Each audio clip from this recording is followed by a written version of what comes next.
Assalamualaikum warahmatullahi wabarakatuh. Kami dari kelompok 1 mau menjelaskan tentang tugas pertama kami. Sebelumnya perkenalkan, nama saya Erlangga Azamari Putra dengan NBI 1412200253. Perkenalkan, nama saya Muhammad Gilban Bintang Saputra, NBI 1412200272. Perkenalkan, nama saya Zakil Fikri dengan NBI 1412200288. Perkenalkan, nama saya Fatur Rahman dengan NBI 1412200176.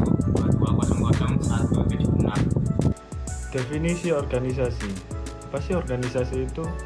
Menurut Winardi dalam Ruhana 2018, organisasi adalah suatu sistem yang berisikan beberapa elemen dan subsistem.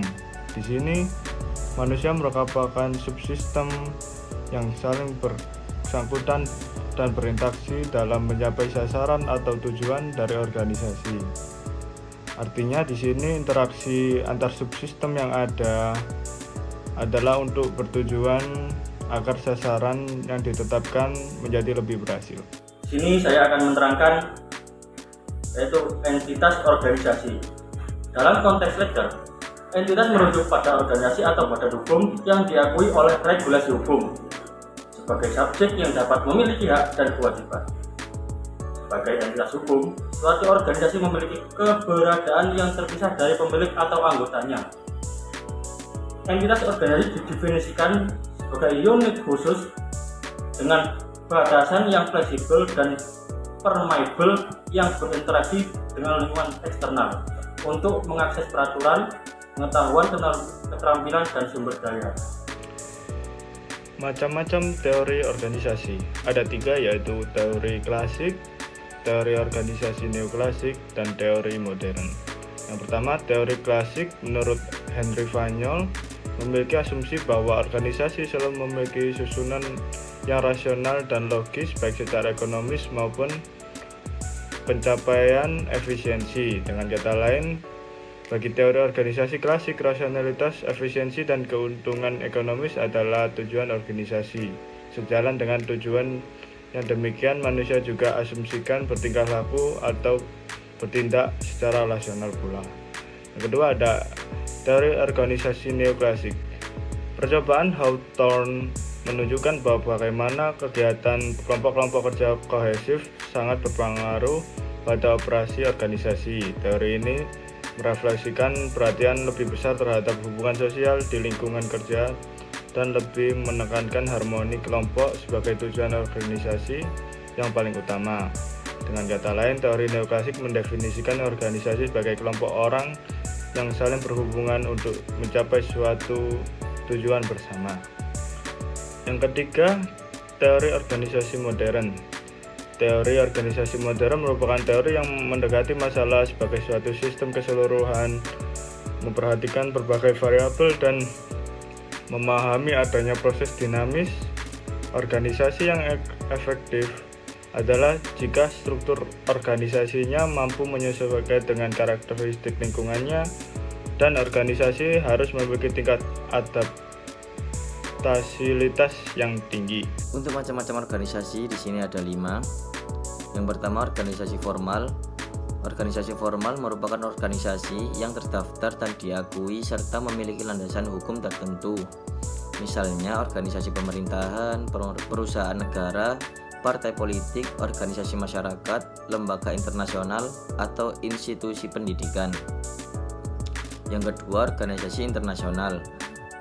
Organisasi internasional adalah suatu organisasi lintas negara yang melibatkan 2 atau lebih negara dalam suatu tujuan. Misalnya organisasi internasional PBB. Oleh karena itu, pengertian organisasi internasional menjadi lebih luas dan tak terbatas pada area ASEAN. Yang ketiga, ada organisasi hybrid. Organisasi hybrid bekerja di sektor publik dan privasi, di mana organisasi jenis ini juga melaksanakan tugas publik namun juga mengembangkan aktivitas untuk mencari keuntungan. Yang keempat, organisasi informal. Organisasi informal merupakan organisasi yang terdiri dari relawan yang memiliki tujuan tertentu, misalnya komunitas, forum, fanbase, atau klub tertentu. Dan yang terakhir, organisasi rahasia.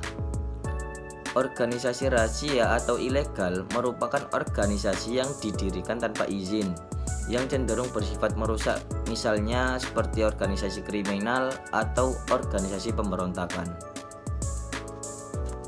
Siklus hidup organisasi. Ada 4 tahapan siklus hidup organisasi, yaitu kelahiran, pertumbuhan, penurunan, dan kematian. 1. Organisasi kelahiran organisasi. Dengan memanfaatkan keahlian dan kompetensi, beberapa orang kemudian dapat menciptakan nilai atau value, sehingga dapat disebut lahirlah sebuah organisasi. Menciptakan nilai, misalnya menemukan cara baru untuk dapat meraih pasar. Contohnya, kita menjual produk yang sama, tapi harga lebih murah. Kita membuat kue yang memiliki cita rasa yang lezat, yang tidak sama dengan perusahaan sejenis. Contoh tersebut menunjukkan strategi yang dipilih, seperti penawaran harga yang lebih rendah dari pesaing dan penawaran produk yang berbeda dari pesaing. 2. Organizational growth. Pertumbuhan organisasi, yaitu organisasi yang mengembangkan keahlian dan kompetensinya. Banyak cara yang dilakukan agar dapat tumbuh, seperti meniru strategi, struktur, dan budaya organisasi yang telah sukses sebelumnya. 3. Organizational decline. Penurunan organisasi, yaitu suatu organisasi yang gagal dalam mengantisipasi, mengenal, menghindari, menetralisir, dan menyesuaikan diri dengan tekanan eksternal dan internal yang mengancamnya. 4. Organizational death. Organisasi yang mati, yaitu organisasi yang tidak bisa lagi beroperasi dan beraktivitas lagi. Hal seperti ini sebenarnya yang harus dihindari oleh suatu organisasi. Dan yang terakhir, berikut merupakan daftar pustaka yang kami gunakan untuk membuat PowerPoint tugas pertama ini. Bila ada salah kata atau kurang lebihnya, kami minta maaf. Wassalamualaikum warahmatullahi wabarakatuh.